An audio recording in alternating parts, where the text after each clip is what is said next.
Gwamnan Sokoto Alhaji Ahmad Aliyu PhD da babban bako mai girma sanata Aliyu Magatakardawa Mako, sarkin yamman Sokoto, babban uban taro mai alfarma sarkin musulmi Alhaji Dr. Muhammad Sa'ad Abubakar na uku CFR MNI tare da rakiyar uwayen taro masu martaba sarkin Birnin Bakura injiniya Alhaji Bello Muhammad Sani OON da sarkin Mafara Talatan Mafara Alhaji Dr. Bello Muhammad Barmu OON, kazalika masu girma uwayen ƙasa na yar Kufoji da Gandi da yar Tsakuwa da Raba da Wurno da Acida da Alkamu da Gwaranyo. Ku tattala ku shedi kanku da ku aka yi maganin a baku labari, inji Malam Adamu Yunusa Ibrahim, sakataren kwamitin shirya taron da goron gayyata tare da matukar lale marhabin da zuwanku.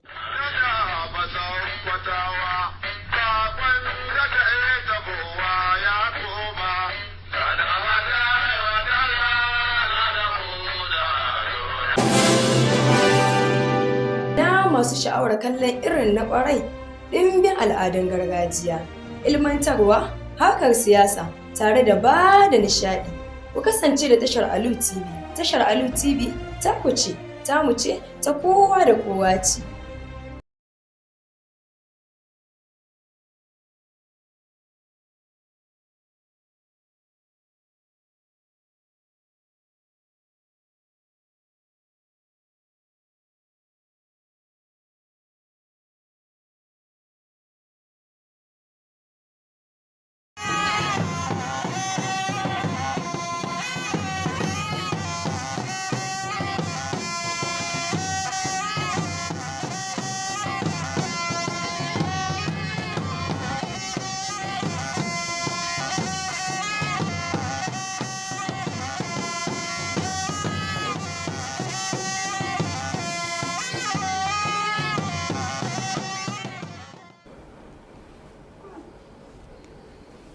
On the news tonight, Sokoto State Police Command pledges commitment to combat banditry, kidnapping and other crimes disrupting peace in the state.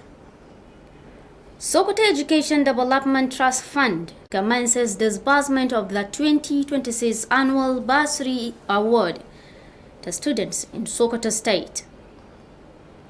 The National Human Rights Commission conducts training for community rights advocates across Sokoto State on human rights abuses.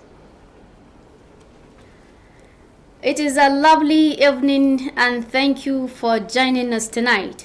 Today is Monday, the 30th of March 2026, which is equivalent to 11th of Shawwal 1447 after the Hijrah of the Prophet, peace be upon him. My name is Rahma Haruna Berniwa.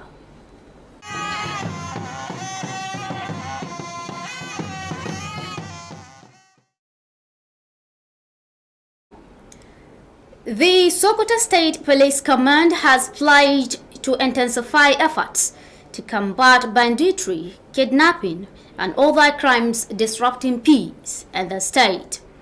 The new Commissioner of Police, CP Hayatu Hassan Shapa, made this known during his inaugural press briefing after assuming duty at the command headquarters. Amin Al-Hussein Amanawa reports that Shapa also announced plans for public sensitization campaigns in collaboration with the National Orientation Agency and media organizations to promote crime prevention and civic responsibility. His report.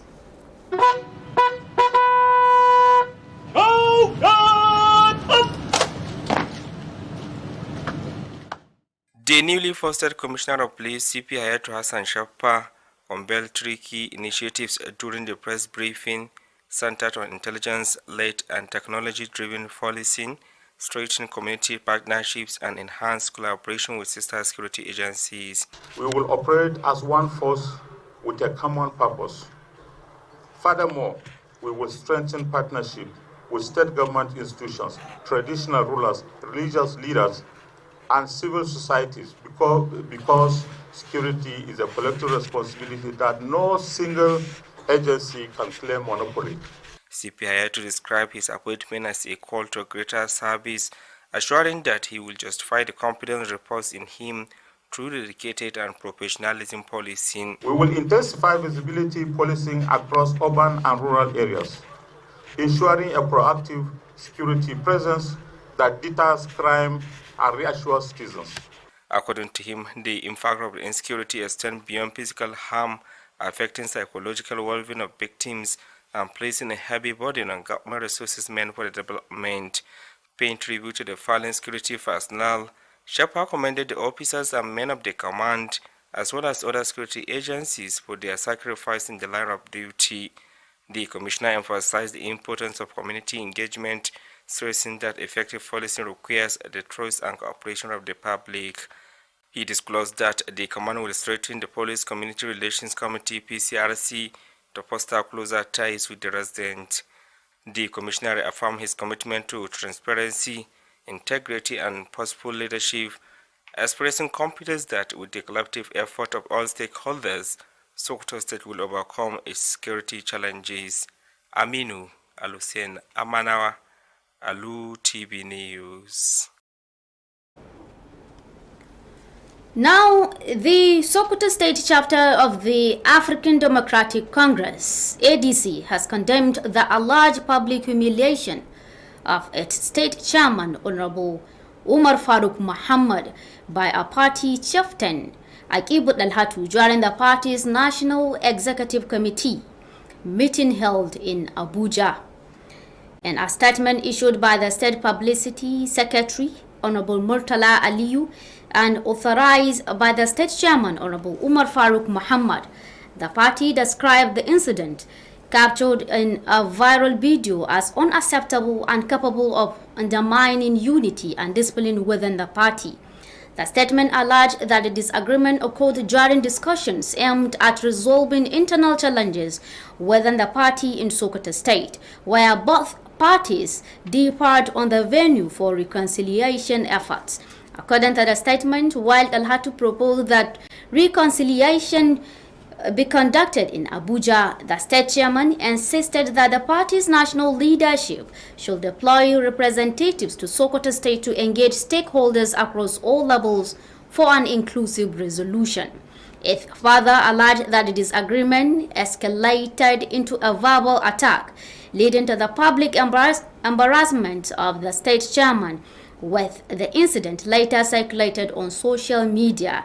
The ADC Sokoto State chapter also stated that disciplinary action will be taken upon the return of the party chieftain to the state, adding that his conduct was unacceptable and contrary to party principles. The party, however, noted that Akibut Al-Hatu is not fully recognized as a member of the party, but remains affiliated with a factional group.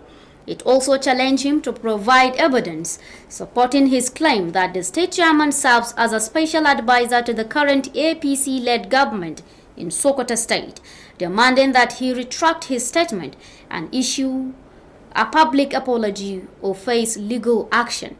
The ADC reaffirmed its commitment to discipline, unity, and democratic values within its ranks. Now, the Sokoto Education Development Trust Fund has commenced the disbursement of the 2026 Annual Bursary Award to 426 indigent students across the state. Education correspondent Amin Al-Hussein Amanawa reports that the beneficiaries include students of engineering, medicine, and paramedical courses, as well as visually inspired students from various universities across Nigeria. His report. Flagging up the distribution, the Permanent Secretary, State Ministry for Higher Education, Dr. Kabiru Garba Sabon Birni, said the financial support will no doubt boost the morale of the students and ease some of the challenges they face while pursuing their education. The state government has been doing a lot in terms of education development in the state. Education is one of the 9 smart agenda of His Excellency Ahmed Ali Sokoto, and I assure you that anything coming off in terms of education development, His Excellency will welcome it. He urged the beneficiaries to make judicious use of their funds by focusing on their studies and shunning any acts that could distract them from achieving their educational goals. Also speaking, the chairman of the multipurpose committee of the board, Malan Muhammad Bello Nagwari, called on the beneficiaries to see the gesture as a rare opportunity and to take their studies seriously in order to justify the confidence reposed in them. And I hope the little I want to give you, you make the best use of it. And we are going to continue, inshallah, to look for ways to help you more and more and more. During the event, the fund also presented materials to the Sokoto State chapter of the Visually Impaired Association as part of the effort to promote inclusive education and provide support to persons living with disabilities. Aminu Alusen Amanawa, Alu TV News. Well, and in case you're joining us now, don't forget you're watching Alu TV live news transmitting from Sokoto, the seat of the Caliphate. You can also view us on our social media handles at Alu TV on YouTube channel, while on our Facebook page, you can view us at Alu TV News. You can also download our mobile application on the Play Store by searching Alu TV and watch our previous programs or watch us live while the program is running. Now back to the news.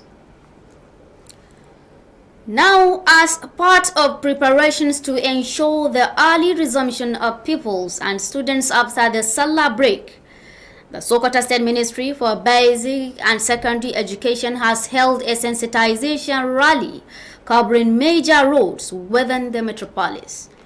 The sensitization rally, which symbolizes the ministry's preparedness to ease transportation for students, started from the ministry's headquarters at the Shehu Kangiwa Secretariat and covered the Eastern Bypass, Gidaman Ada, Garba Muhammad Road, Ala Aqilu Road, Sultan Abubakar Road, Kofar Marke, Sultan's Palace, Gidan Haki, Kofar Taramniya, Marina, Kofar Atiku, Emiya Yahya, and Ahmad Bello Way, among other major streets.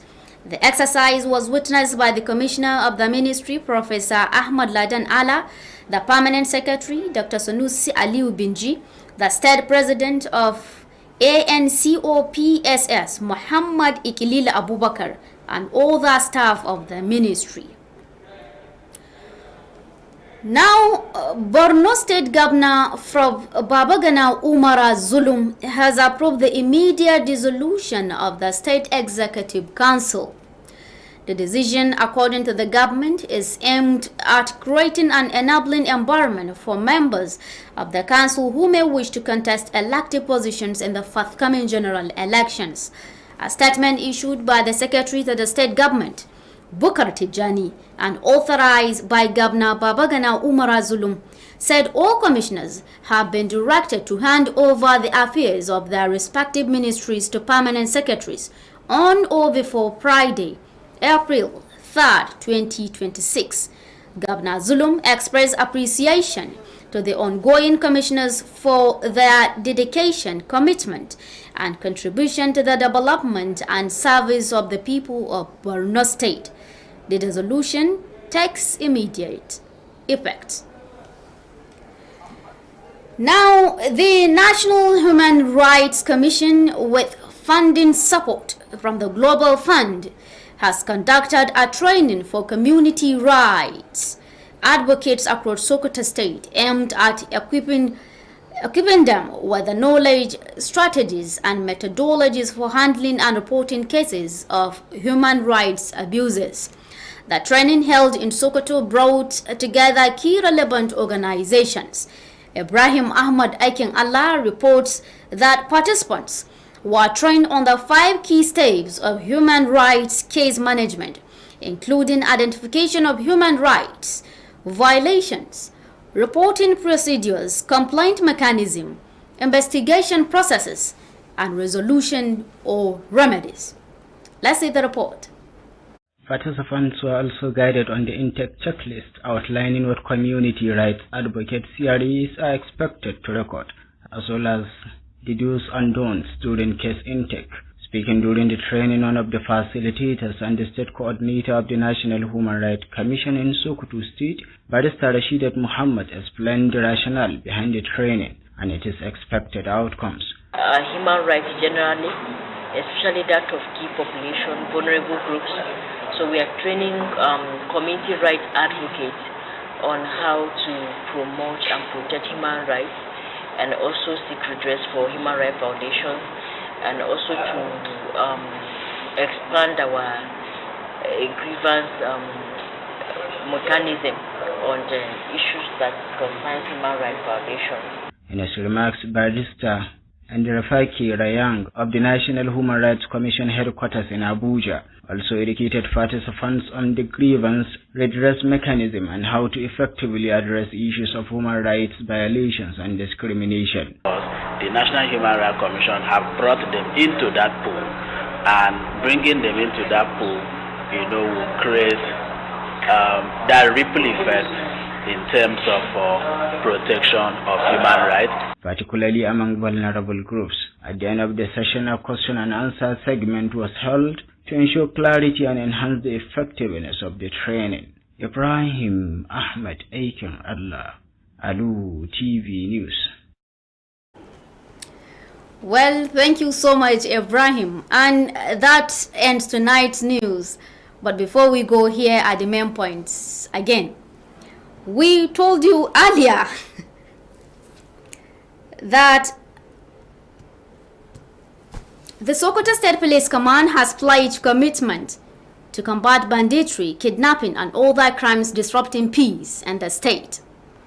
You also heard that Sokoto Education Development Trust Fund has commenced disbursement of the 2026 Annual Bursary Award to students in Sokoto State. And lastly, the National Human Rights Commission has conducted training for community rights advocates across Sokoto State on human rights abuses.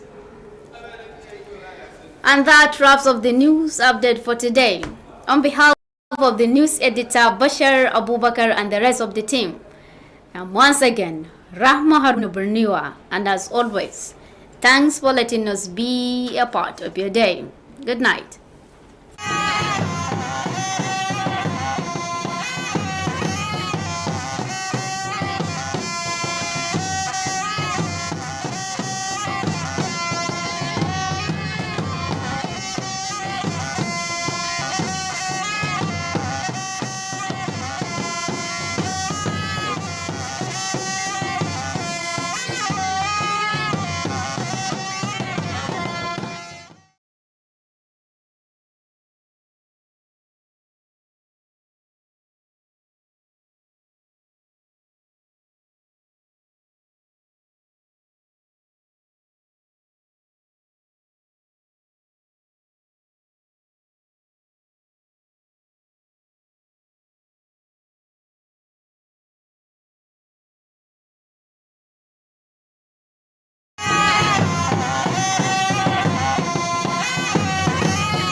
Rundunar 'yan sandan jihar Sokoto ta sha alwashin kakkaɓe 'yan bindiga da masu garkuwa da mutane da ma masu barazana ga zaman lafiyan jihar Sokoto.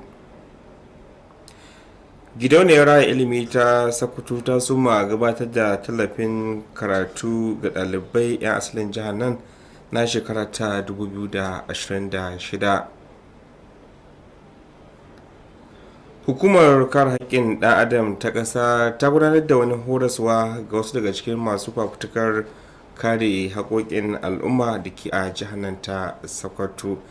Masu kallo, lalai marhaban da arzikin sake kasancewa da ku a labarin Alu TV, inda yau muke litinin 30 ga watan Maris ɗin 2026 daidai da 11 ga watan Shawwal na shekarar musulunci ta 1447 bayan jirfiyar halitta annabi Muhammad sallallahu alaihi wasallam daga Makka zuwa Madina. Sunana Aminu Al-Hussein Amanawa.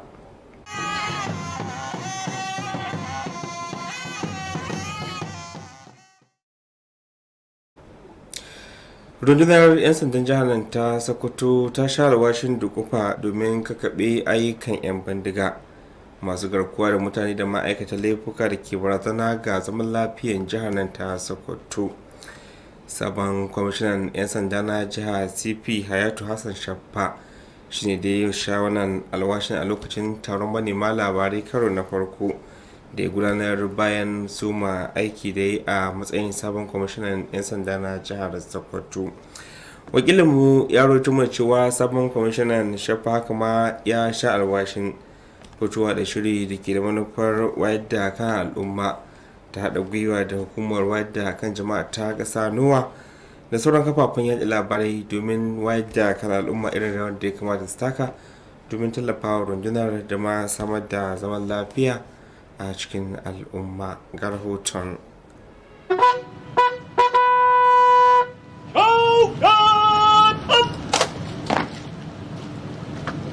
Sabon kwamishinan 'yan sandan CP Hayatu Hassan Shaffa ya bayyana muhimman bangarori uku a taron manema labarai da bayyana cewa zai mai da hankali musamman ta amfani da sababbin hanyoyin tattara bayanai na zamani, kyautata alaka da al'umma da kuma sauran jami'an tsaro domin samun nasarar ayyukansa. CP Hayatu ya bayyana naɗin nasa a matsayin wata dama da zai yi ƙoƙari na ba mara kunya musamman ta hanyar nuna ƙwarewa wajen gudanar da ayyukansa.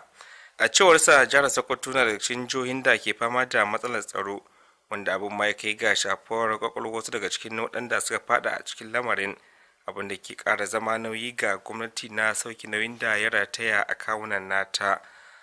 A da haka ya bayyana jinjina ga jami'an tsaron rundunar waɗanda suka rasa su wajen sadaukarwa tare ma da sauran jami'an tsaron da suka rasa su wajen kare rayukan al'umma. Kwamishinan haka ya bayyana muhimmancin da ke akwai na samar da kyakkyawar alaƙa musamman tsakanin jami'an tsaro da fararen hula domin tabbatar da cewa an dawo da yarda da aminci a tsakanin juna, inda bayyana cewa wannan zai taimaka wajen ganin cewa an dawo da shirin nan na 'yan sandan al'umma wato PCRC domin ganin cewa sun gudanar da ayyukansu yadda ya kamata. Sabon kwamishinan haka ma yana ta ƙudurinsa musamman na ganin ya samar da kyakkyawan shugabanci da zai taimaka domin kawo ƙarshen matsalar tsaro da ake fama da ita a jihar Sokoto. Aminu Alusen Amanawa, labarun Alu TV. Rashin jiha na jam'iyyar ADC ya yi Allah wadai bisa abin da ya zarga da cin zarafin shugaban jam'iyyar na jiha Umar Faruk Muhammad da wani ɗan jam'iyyar Aqibu Dalhatu ya yi a wajen taron majalisar zartaswa na jam'iyyar da ya gudana a birnin tarayya Abuja. A wani bayani da kakakin jam'iyyar jihar nan Murtala Ali ya fitar, wanda ya samu amincewar shugaban jiha na kungiyar Umar Faruk Muhammad, ya bayyana cewa lamarin da ya faru wanda ya dinga yawo a kafafen sada zumunta abu ne sam da ba za su aminta da shi ba, musamman inda yake kokarin samar da haɗin kai ko kuma kawo cikas ga haɗin kai a cikin jam'iyyar ta ADC. Bayanin ya zargin cewa lamarin ya faru ne biyu bayan rashin amincewa akan tattaunawa domin kawo ƙarshen rikicin da jam'iyyar a jihar ta Sokoto ke fama da shi, inda dukkanin bangaren guda biyu suka ki amincewa da guraren da za a gudanar da zaman sulhun. A cewar bayanin Dalhatu, wanda tun da farko yana ce akan cewa za a gudanar da zaman sulhu ne a birnin tarayya Abuja, sai dai kuma shugaban jam'iyyar na jihar Sokoto ya bayyana cewa sai dai fa'o jam'iyyar ta ƙasa ta aiko da jami'anta ko kuma ƙillanta a jihar Sokoto domin tattaunawa a matakin jihar, kasancewar lamarin na jihar ne. A cewar bayanin, lamarin ya kai ga cacar baka da munanan kalamai, abinda ya kai ga cin zarafi da ma musgunawa ga shugaban jam'iyyar a jihar nan ta Sokoto, wanda daga bisani bidiyon abin da ya faru ya karaɗe shafukan sada zumunta. A cewar rashin jiha na jam'iyyar ADC za su ɗauki matakin doka ga wanda ake zargin, inda ya bayyana cewa wannan lamari san ba za su amince ba, kuma lamari ne da ya saba wa jam'iyyar ta ADC. A cewar jam'iyyar haka ma Aqibu Dalhatu, ba wai wani cikakken mambanta ba ne, wadda yana da wato ya kasance mamba a wani bangaren da suka kira na jam'iyyar. Haka ma sun kalubalanci akibin da ya cewa ya fito fili da irin zarge-zargen da ya cewa wai shugaban jam'iyyar na adc yana daga cikin masu ba da shawara ga gwamnatin apc mai ci a jihar nan ta sokoto, inda bai cewa ya fito domin yin bayani akan kalamansa ko kuma ya fito a bainar jama'a domin neman afuwa ko kuma su ɗauki matakin doka a hukumance. Jam'iyyar ta adc dai ta sha alwashin cigaba da kasancewa mai da'a, samar da haɗin kai da kuma mutunta tsari da dokokin da demokuraɗiyya suka samar. tuwana kuma asusun tallafawa ilimi na jihar sokoto ya soma gabatar da tallafin kudaden karatu ga ɗalibai asalin jihar nan sama da 426 da suka fito daga sassa daban na jihar. Wakilinmu na bangaren ilimi ya rawaito cewa daga cikin waɗanda suka amfana dai akwai ɗaliban da ke nazarin sha'anin injiniyanci da sha'ani na likitanci da sauran kwasa-kwasai da ke da manufar ganin an tallafa musu. Baya ga wannan ma wato gidauniyar rayan ilimin ta sokoto ta bayar da tallafin kayan karatu ga mutane masu fama da lalura ta musamman na rashin gani a nan sokoto. Ga ci gaban rahoton. Da yake kaddamar da bayar da tallafin kudaden karatun ga ɗaliban, babban sakatar ma'aikatar ilimi mai zurfi na jihar sokoto dr kabiru garba sabon birni ya bayyana cewa ba shakka samar da tallafin da taimaka wajen karfafa kwazon ɗalibai, musamman na kawo ƙarshen wasu daga cikin matsalolin da suke fuskanta a lokacin da suke karatu a manyan makarantu. Ilimi ta daga cikin ajandar wannan gwamnati, kuma kowane lokaci mai girma gwamna His Excellency Dr. Ahmad Aliyu yana bada kula ta musamman ga harkar da duka abin da shi ilimi a annan jihar Sokoto, cikin ilimi a nan jihar Sokoto. A da aka buƙaci waɗanda suka amfana da tallafin da cewa su mai da hankali duk wani abu suna karatun. Da ke magantawa shugaban kwamitin amintattu na gidauniyar Malam Muhammad Bello na Gwari ya bayyana kiransa ga waɗanda suka amfana da cewa su yi amfani da damar tare da ba marɗa kunya. A lokacin taron dai gidauniyar ta bayar da tallafin kayan karatu ga ƙungiyar ɗalibai masu fama da lalurar gani a ƙoƙarin da ake na ganin sha'anin ilimi ya game kowa da kowa, ciki ko har da masu fama da lalura ta musamman. Aminu Al-Hussein Amanawa, labarun Alu TV. Tumadala masu kallo labarai da rahotannin na zuwa muku ne tsaye daga gidan talabijin na Alu TV mai yada shirye-shiryensa a Sokoto cibiyar daular Usmaniya. Ku bibiye mu shafukanmu na sada zumunta musamman a YouTube ku rubuta Alu TV, a Facebook ma ku je can ku rubuta Alu TV News. Kazalika za ku iya sauke manhajar mu idan kuka rubuta Alu TV a Play Store domin kallon shirarren da suka gabata ko kallon shirarren da muke gabatarwa kai tsaye. Yanzu kuma labaran za su ci gaba. To kokarin da suke na ganin sun kimtsa da kuma karfafawa na ganin an kimtsa ɗalibai domin kowa makarantu bayan hutun karamar sallah, ma'aikatar ilimin matakin farko ta jihar Sokoto ta gudanar da wani wato gangami da ke da manufa na karfafa iyaye na su mai da yaransu a makarantu a cikin kwarar birnin Sokoto.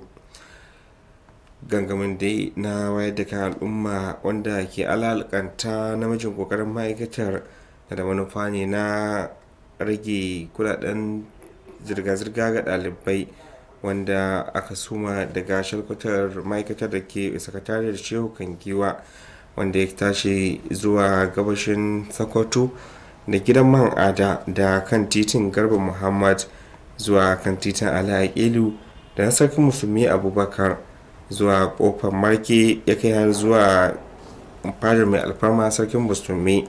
Hakan dai zagayen ya ci gaba da gudana zuwa gidan haki, kofar taramniya, marina, kofar atiku, imiya yahaya da kan titin Amadu Bello da dai sauran wasu daga cikin muhimman wurare.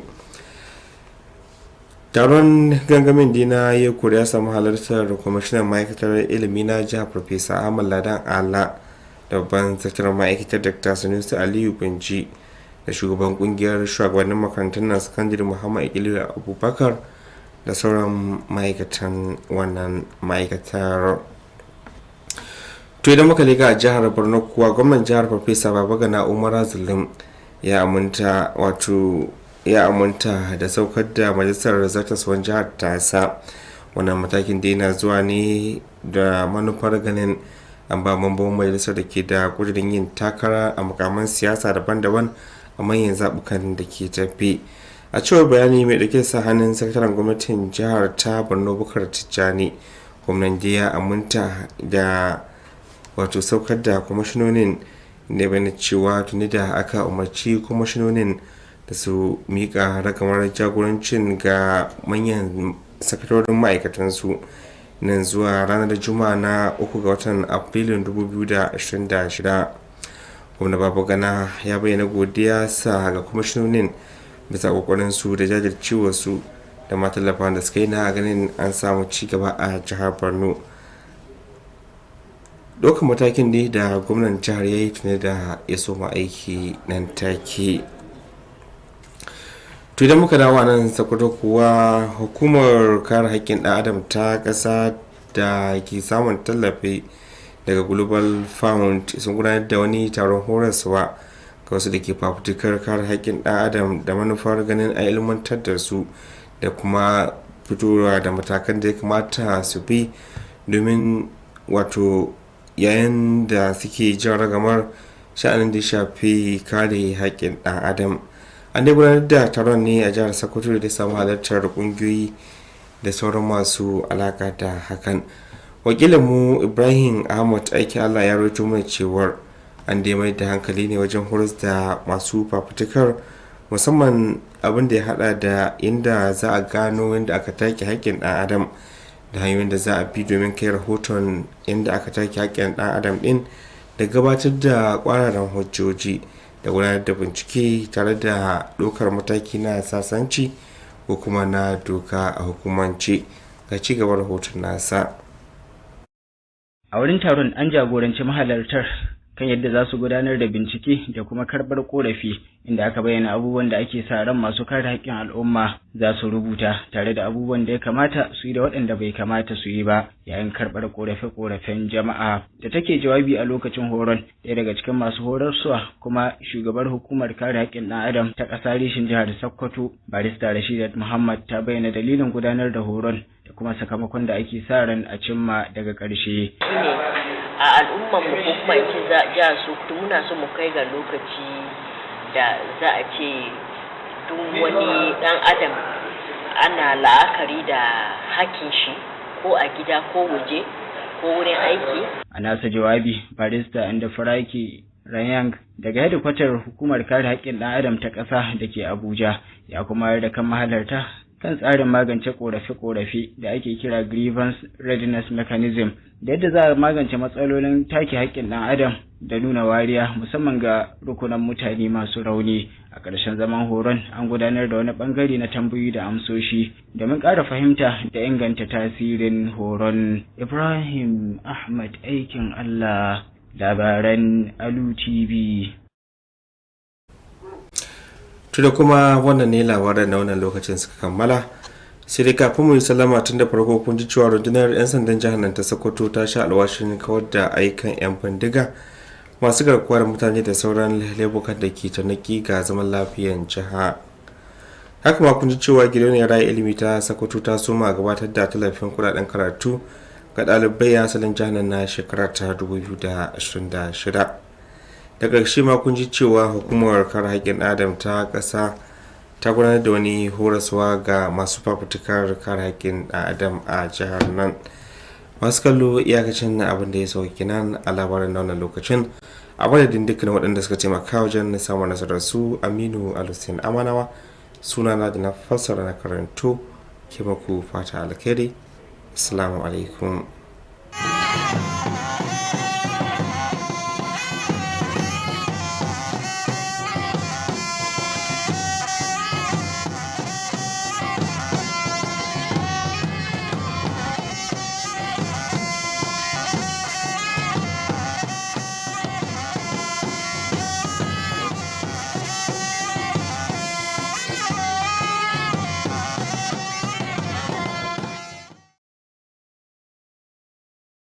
yaro ga baraka ga sababi na kada aradu ta fari mahallan baka san halin kanan ajali ba sanu dadi ba sheda mutuwa kin dadi kina kashe ba. Cibiyar nazarin harshen Hausa ta Jami'ar Usman Danfodiyo ta Sokoto ke albishir da gagarumin taron ƙasa akan tarihi da waƙoƙin Muhammadu Bawa ɗan Anace 'yar tsakuwa a waiwayen shekaru 40 masu tarihin abubuwan tunawa a kansu. Ana kuwa tsinkayar biyan kuɗin sabulun kwalliyar taron mai tagomashi da armashin halartar manyan malamai, masana, ma'abota shauƙin ci gaban harshen Hausa da adabi da al'ada suna bayyanawa da sharhantawa. Da jinjina kan wannan taliki Muhammadu Bawa ɗan Anace 'yar tsakuwa, wani gunkin waƙar Hausa, haziƙin mawaƙin da baitocinsa ke ci gaba da zaburar da jaruntaka da ƙarfin hali a zukatan mayaƙa da masu sha'awar gadon adabin Hausa. A babban zauren taro na mazaunin dindindin na jami'ar a tsawon kwanaki 3 kowace rana daga ƙarfe 9 na safe, daga ranar Juma'a 3 zuwa Litinin 6 ga watan Afrilun shekarar nan miladiya ta 2026. Taron zai gudana insha Allah a shugabancin mai girma katukan yawuri Alhaji Abubakar Sadiq Yalwa, manajan daraktan hukumar raya yankunan samar da wutar lantarki ta ruwa ta ƙasa NHYPADEC, a kulawar babban mai masaukin baki Farfesa Bashiru Garba MFR, shugaban Jami'ar Usman Danfodiyo ta Sokoto, da taimakawar Farfesa Salisu Ahmad ya kasai, daraktan cibiyar nazarin harshen Hausa ta jami'ar, mai girma dan madamin birnin Magaji Alhaji Ibrahim Muhammad birnin Magaji, gani nan bari nan dukiyar alawa, shine babban mai gabatar da jawabin bude taron mai take damba wasan maza, kowa ya hankali ya barka, tarihin rayuwa da gudunmuwar Muhammadu Bawa ɗan Anace 'yar tsakuwa ga harshen Hausa da adabi da al'adun Hausawa. Masu gabatar da jagaban muƙalu kuwa su ne Talban Bunin Kano, Farfesa Ibrahim Garba Satatima daga sashen harsunan Najeriya na Jami'ar Bayero ta Kano, da Farfesa Bashir Aliyu Sallau, Sarkin Askar Yariman Katsina, Hakimin Safana daga sashen harsunan Najeriya na Jami'ar Tarayya ta Dutsen Ma, da Farfesa Suleiman Adamu Sarfi daga sashen harsuna da al'adun nahiyar Afirka na Jami'ar Ahmadu Bello ta Zaria. Babban bako na musamman mai girma gwamnan Sokoto Alhaji Ahmad Aliyu PhD, da babban bako mai